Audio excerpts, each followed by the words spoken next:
গুঞ্জন উড়িয়ে গোপনে ঢাকায় ফিরলেন হাথুরু সিংয়ে।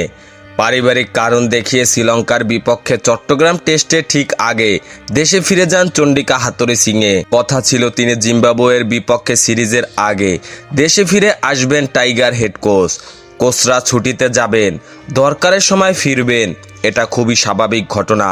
কিন্তু ঈদের ছুটিতে হঠাৎ একটি খবর ক্রিকেট অঙ্গনে নাড়া দিয়ে গেল। একটি টেলিভিশন চ্যানেলে প্রতিবেদন এলো হাথুরু সিং নাকি আর বাংলাদেশে ফিরবেন না। যদিও পরে নানা সূত্রেই নিশ্চিত হওয়া গেছে খবরটি সঠিক নয়। গত 17 এপ্রিল বিসিবির ক্রিকেট অপারেশনস কমিটির চেয়ারম্যান জালাল ইউনুস পরিষ্কার জানিয়ে দেন হাথুরু সিংকে নিয়ে কোনো ধোঁয়াশা নেই। 21 এপ্রিল রাতে ফিরবেন বাংলাদেশ দলের হেড কোচ। সেই কথা মতোই গতকাল রোববার রাত 12:30টায় ঢাকায় ফিরেছেন কোচ চন্ডিকা হাথুরু সিংয়ে। তবে তার এই ফেরা অনেকটাই গোপনে, লোকচক্ষুর অন্তরালে। রাতে বাংলাদেশে ফিরল তাকে শেরেবাংলা ক্রিকেট স্টেডিয়ামে দেখা যায়নি।